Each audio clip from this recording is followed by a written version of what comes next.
boke na mboka ya mopaya bino moko bapesi peuple ya mokongo bokei ye mawa na motemi. Bienvenue na bino banso bandeko balandi ya mission Congo Mon Devenir. Ndenge tolobaka pe tolobaka toujours que Congo Mon Devenir ezali magazine ekombataka banti valeur peza ko promouvoir ba valeur. Pourquoi et surtout Congo Mon Devenir ekombataka banti valeur? Parce que banti valeur ndenge ekangaka développement durable ya société. Pour la numéro na biso lelo encore une fois amis téléspectateurs ya Congo Mon Devenir na souci à promouvoir ba valeur pe ko combattre banti valeur to yambi na plateau na biso lelo ya Congo Mon Devenir honorable Serge Mayomba de tokoloba etali bakokoso ezali ko déranger développement ya mboka République démocratique du Congo nini ya ko bongisa nini ya ko sala ezali pour vraiment peuple congolais vendre na kit na ya peuple. Bienvenue na numéro na biso lelo honorable Serge Mayomba. Merci beaucoup. Merci. Honorable Serge Mayomba, il n'y a pas longtemps tu peux assister na alliance oyo autre sala entre FAC na ba FAC ezali coordonné par Lisanga Bonganga, autorité morale comme Léon Kengo Wadondo. Tolingi osala biso mwa lecture mukena oyo elekaki kuna po population zomona ke FAC ngambo yo nini vraiment bosangana ki bongo pona ko intérêt nini pona la population congolaise. Oui, merci beaucoup maman pour la question Touni et merci surtout pour l'intérêt oyo manifesté en faveur ya ba téléspectateurs baye ba nini oyo tozali ko sala et puis na profiter pe na occasion pour na kopesa na ba onyo so bazali ko landa biso mbote. Motuna na yo et nécessité intérêt makasi yango moni na lobaki na ya na plateau pour na ko expliquer bato nini esalami po ba interrogation ezali ebele ba makanisi mingi pe ya mupandi ezali ebele. Eloko oyo esalami lelo na kolukana corriger moi moke oyo lobi ezali alliance te entre FAC na ndambo mususu surtout que soko landi pe makambango ya FAC lelo quand tu parles de FAC c'est-à-dire force acquise au changement ezali groupe oyo eza na biso te na opposition républicaine wana ezali groupe oyo zokuta mutu lokola kulutu na ngai Martin Fayulu. FAC oyo ezali na opposition républicaine ezali babengi FAC opposition kuna okuti bato lokola ba président Ingele Ifoto Balisanga Bonganga na moi bandeko ebele. En fait eloko oyo tosali esengeli na ba téléspectateurs bayeba tosalaki yango na kotalaka motu ya motu te parce que ndenge otunaki ndenge pe olobi tango bato bayoki botangi kombo ya motu boye toponi boye bato bakomaki na ba réaction ebele. Likambo tosali euti mwa musika euti na oyo babengaki conclave ya opposition. Tango tosalaka conclave ya opposition tosalaki constat moko tolobi tozali ko évoluer na opposition depuis plusieurs années na mwa ba désordre nini tokoki kosala pona tokende malembe na kotia organisation na fonctionnement ya opposition yango moni na kati ya conclave ngai bapesaki ngai responsabilité ya kodiriger commission ezaki chargé na organisation na fonctionnement ya opposition. Alors na commission wana tolobaki boye tolobi lokola balobi que na mboka na biso en matière d'organisation ya opposition il faut ezala na porte-parole na ba structure na yenyoso lokola porte-parole na noyete tokotika te opposition etambola na mois désordre tomeka ko mettre en place une organisation. C'est comme ça to proposaki que si kina porte-parole à Koponama to mettre en place une coordination ya opposition na ba organe mususu to bengaki yango ba organe transitoire c'est-à-dire ezalaki ba organe où ils a chargé à fonctionner ko banda na moment où to remettre yango en place si opposition ekoya kopona porte-parole na yango. Alors mais maître na katuma ba muketi mukoni parce que depuis le président justement tokokoma wana justement 2011 le président de 2014 merci beaucoup tokokoma na esika wana nini ezosala ke boko na kaka porte-parole te na ngambo tokokoma na esika wana kasi olimbisa na limbola nanu na bandeko bazali kolanda na biso eloko nini touti kosala nde tofandaki na ngonga moko kaka ndenge ba réunion ya opposition ezalaka bandeko baya kobimisa makanisi si ma mémoire ne me trahit pas, naïbi que le Kwango ndeko fumutoto muto rappela ki yango batu na opposition alobi non. Mais opposition ngo tolobela kaka organisation, misala to sala bokamata bolalisa. Toko sala ndenge nini. Nde batu bamona ki idée na ye malamu, ba sala ki droit na motion na ye babi bon, to mettre en place une coordination et puis après coordination na et aider biso toti ya ba organe comme ça ba responsable nyonso ya opposition ba sangana na biloko wana to e bandenge nini to organiser opposition. Ezala bandeko bazana biso.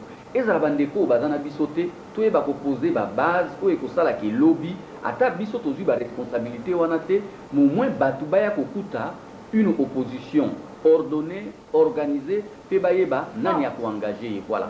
Yango moni to sala ki eloko wana.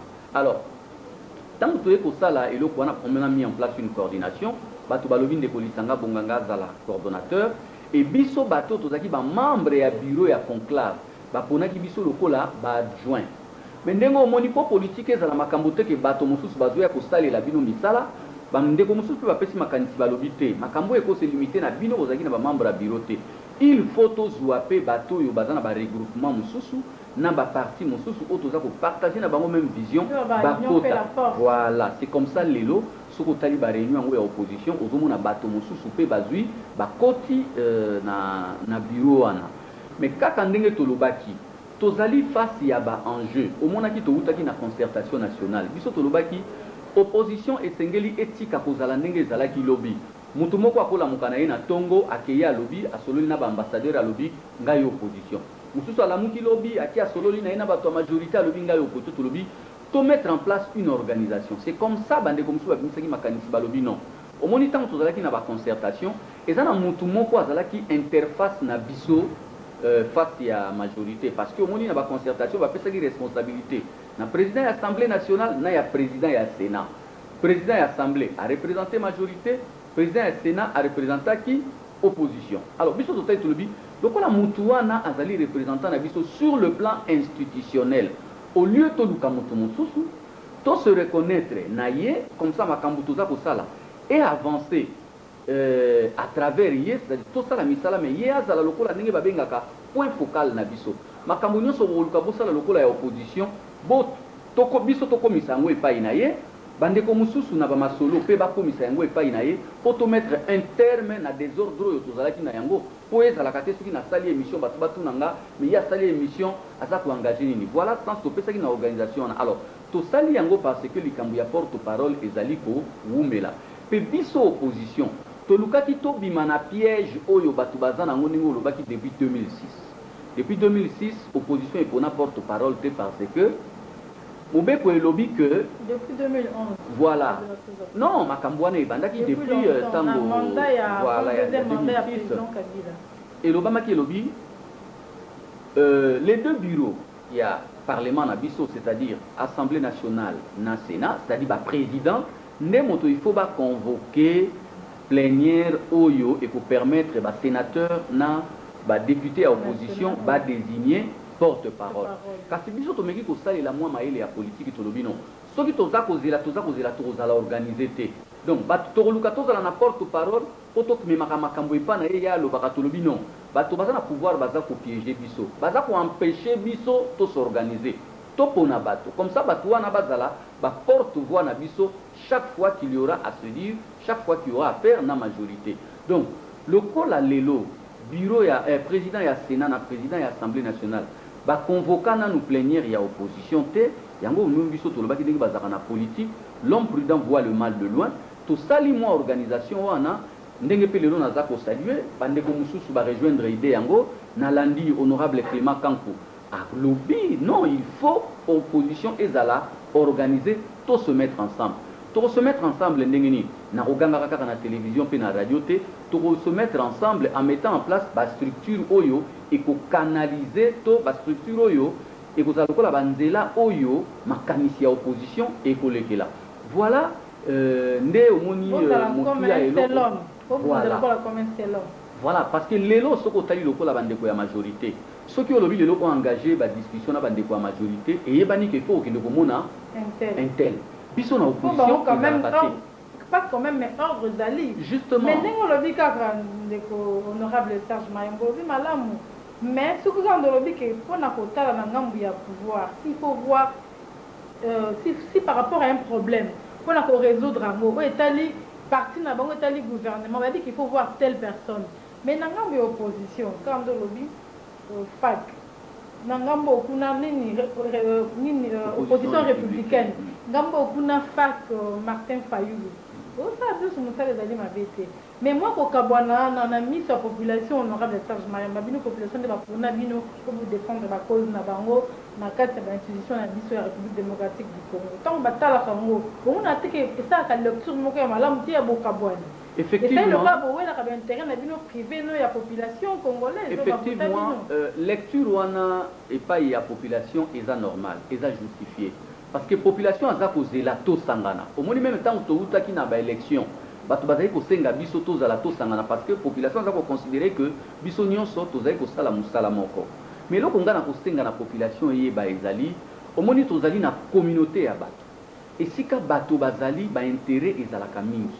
Lokola pe tondima qui ko fonctionner dans un cadre démocratique et bongi tondima ba conséquence ya démocratique. Lelo tolobaka pluralisme politique. Pluralisme politique et outi na o balobaka liberté et association.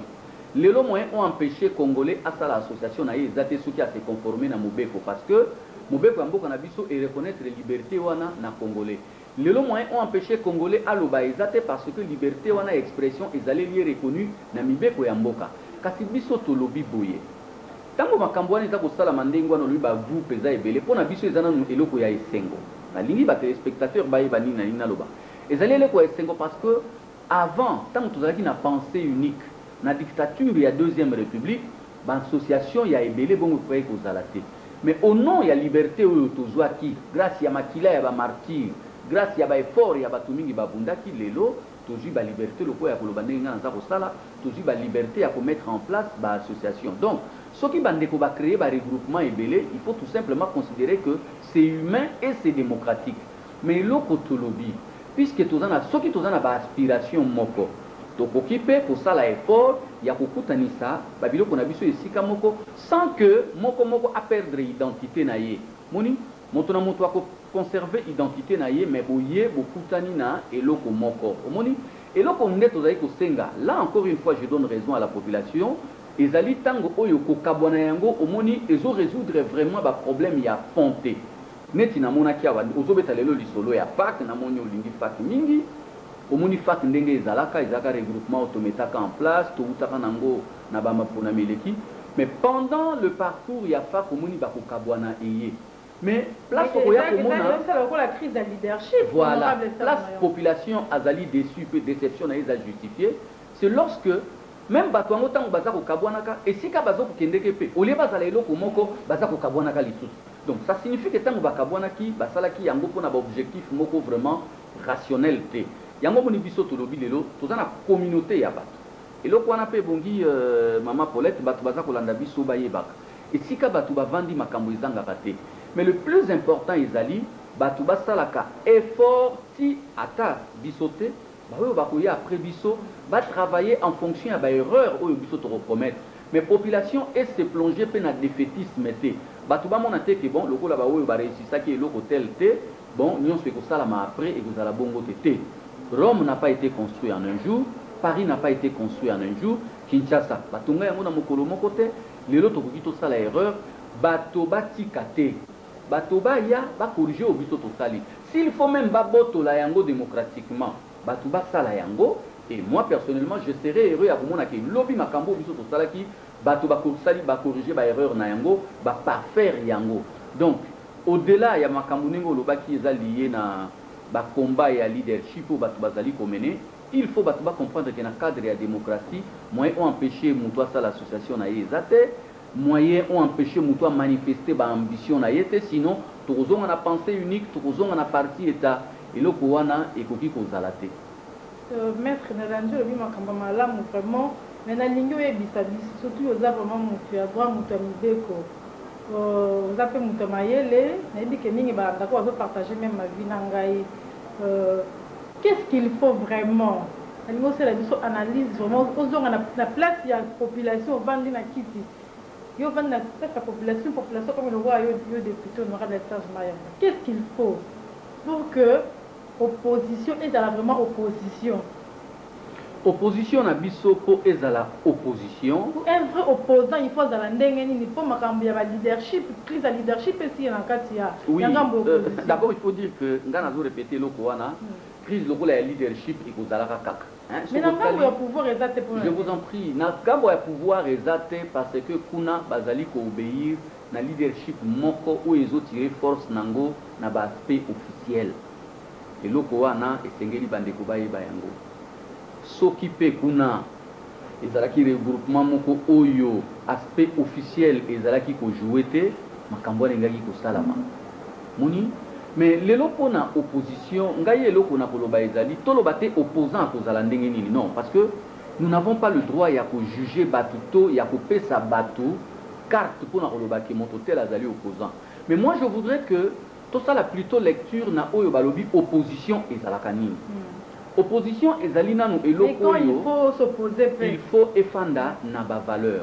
Opposition ezali par rapport à gouvernance, c'est-à-dire ils en bato moko bazali ko gérer, bio bomoni ke bazali ko gérer mabe, vous êtes prêt à vous présenter projet mususu pour la société pe bolobi non, ya bango eza yango te, ya biso tomoni nde e ko apporter ba solution na problème vitaux ya population.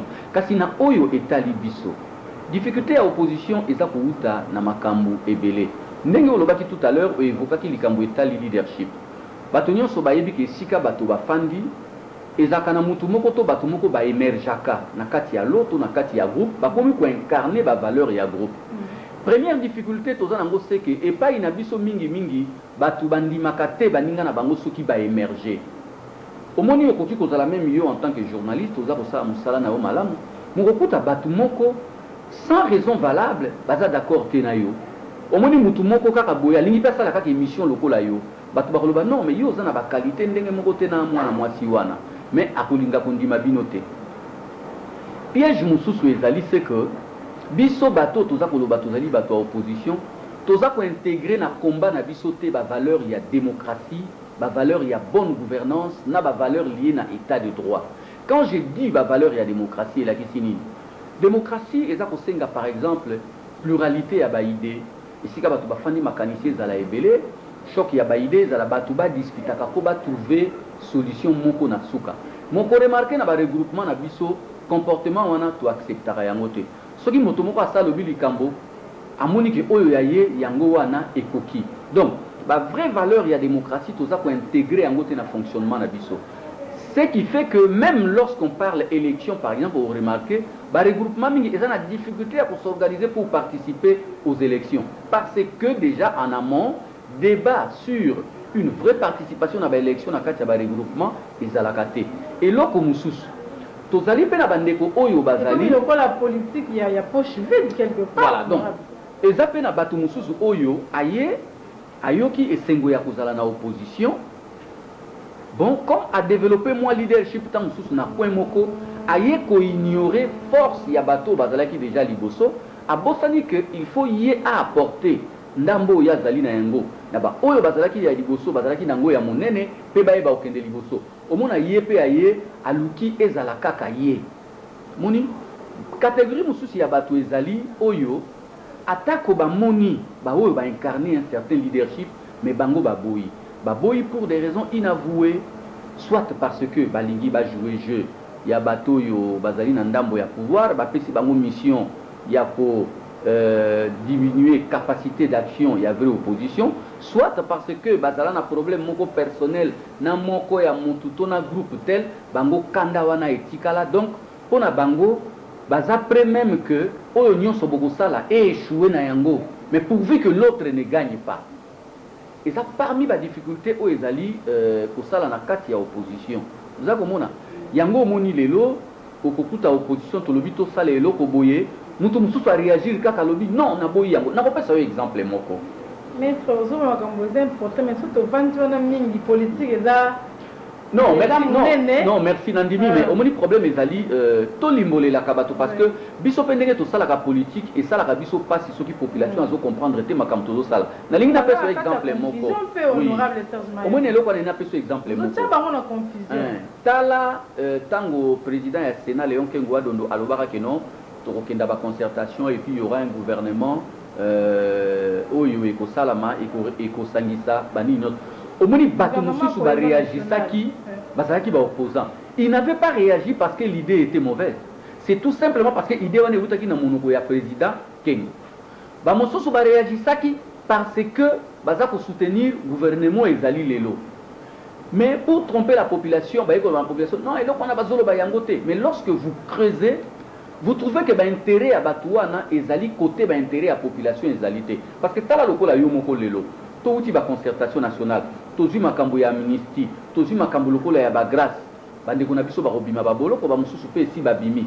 Ezali loko ya mabete. Otomboye loko ya amnistie, amnistie zaki voté na parlement ou voté na 4 en tant qu'honorable député national et promulgué par le chef de l'État.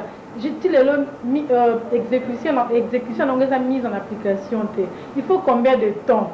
Voilà. Quand même bénéficiaire quand même une relation honorable. Merci. Au moni nazali ko lobali kambo ya amnistie na kokoma na question na metala ko ndelo baki bandeko wana ya opposition. Oh non, Batouana bake concertation, batako sala makambo ya pouvoir. Mais tangu amnistie yesi ko auto discuter en na parlement, bandeko wana baye. Alors que exposer les motifs et lobby très bien que c'est à l'issue à ba travaux et à ba concertation. Donc ça signifie que bandeko wana baza constante na ligne na bango bazali ko landa ya politique. Oza ko mona. Donc ba plongeaki na sentiment kaka loko le loko wana lobama ki na mototel bango baboyi. Parce que l'intérêt na bango personnel ezala quitté. Mais na likambo lobi ya non, ngana za na kati ya lolenge ya batonate parce que moi je reste convaincu que moto ba intérêt na yé personnel et se retrouvera na intérêt à grand nombre. Ce qui grand nombre a gagné ngana ko gagner. Je donne un exemple. Lelo, je suis un acteur, il y a la concertation nationale, je suis député national, tout sali mosala. Si demain eloko moko et salami balobi partage par exemple il y a responsabilité et que opposition ezoui. Au moment où l'opposition est kozwa, Ngaïpe en tant qu'individu d'abord n'a gagné intellectuellement pour misala na salaki et produire. Et si je suis désigné comme animateur, n'a gagné. Mais n'a gagné au nom, il y a grand ensemble. Mais les lots, ceux qui n'ont négocié et l'autre à titre personnel, le grand ensemble, ils vont gagner et l'autre côté. Voilà pourquoi moi je me dis, il faut qu'on s'engage dans le combat où il y a ma candidature à la batounions. Parce que que je fais partie, il y a 4 batounions. Et puis, l'intérêt nanga et vous allez mieux protéger ceux qui ezali pour faire partie, il y a intérêt à grand groupe au lieu d'avoir des intérêts, comme on dit, égoïstes. Parce que wana et produire rien et vous allez en fêter. Alors, justement, c'est dans ce sens-là. Les autres ont relevé l'amnistie. Ils allaient profitable dans la population. Mais il faut que l'amnistie, la loi et l'amnistie au lobby boye. On a accordé 6 mois na bateau union sobazali éligible dans l'amnistie. À partir il y a un moment où la loi wana ezali publié dans le journal officiel. Donc les lots bandeko nyonso bayebi que baza na baka ya batu oyo bamoni qu'il faut bazala bénéficiaire na amnistie eloko ngana kosenga na bango bakenda na ino na journal officiel basomba yango parce que loi et lobby à partir du moment où Mobeko eza publié na journal officiel Mobeko wana mutute aza censé ko ignorer yango. Donc, bandeko bakanisa te que ekozana campagne moko ekozala mener en faveur ya amnistie ndenge basala ya moustiquaire imprégné te bandeko na mboka toyebaka pe mibeko tolobi état de droit toyeba ndenge mibeko efonctionnaka. Il faut bakenda na journal officiel basenga loi wana ya amnistie batanga yango moko oyo akomona ke azali na makambo oyo ekokani na loi wana ayeba ke ndeko azali éligible na amnistie topé oyo alingi a bénéficier na amnistie. Il faut accommer la ministre et la justice. Dans les 6 mois qui suivent la publication, il y a loi wana, kuna bakotala, bakozwa contact na ba organisation ya justice, pona koyeba soki kana yo ezali kokota na cadre ya amnistie wana, tango ekosenga likambo yango esalama, nde bato bakozala bénéficiaire ya amnistie. Donc bato bamona te que likambo ya amnistie c'est vrai, les dossiers vont être examinés.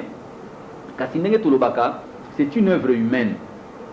Lelo, moto aza kosala musala ko yiko zala pe na motema mabe soka amoni kombo na yo, amoni kombo ya madame Paulette Elonga akamati ya bombi yango. Yango tolobi po makambo lokola ya tricherie bongo ezala te.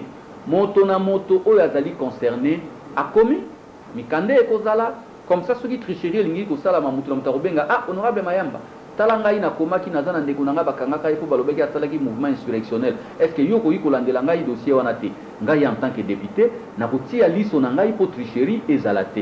Et puis eloko tokoloba ezali amnistie oyo tolobeli ezali ko concerner trois catégories ya bato. Bato baza poursuivi pour fait de guerre, fait insurrectionnel na infraction politique. Oyo ayebi azana ndeko na ye bakangaki epona makambo ya politique et qu'il a été établi na justice, to aza poursuivi par rapport à des faits, à des infractions politiques, ba yeba kolandela makambo wana. Oyo ayeba ki peke bazwaki pona fait de guerre, ayeba kolandela fait insurrectionnel. Fait insurrectionnel ezali soki bosali lisanga moko pona remettre en cause l'ordre institutionnel par exemple. Donc bandeko bayeba eloko wana ndenge ezali pe bayeba kozwa contact na bayi mobeko lokola biso pe na ba avocat lokola ngai pe nazali pona koyeba soki makambo yango oyo tolobaki ekokani na oyo bandeko na bango bakangamela to pe bandeko na bango bazala condamné to pe balandelaka bandeko na bango. Voilà les quelques mots on a voulu naloba pour répondre à la question concernant l'amnistie. Par rapport à toi, il y a 3 points lobbying na temi na etali bato ba comité qui bazana ba fait ce qui concerne la rébellion.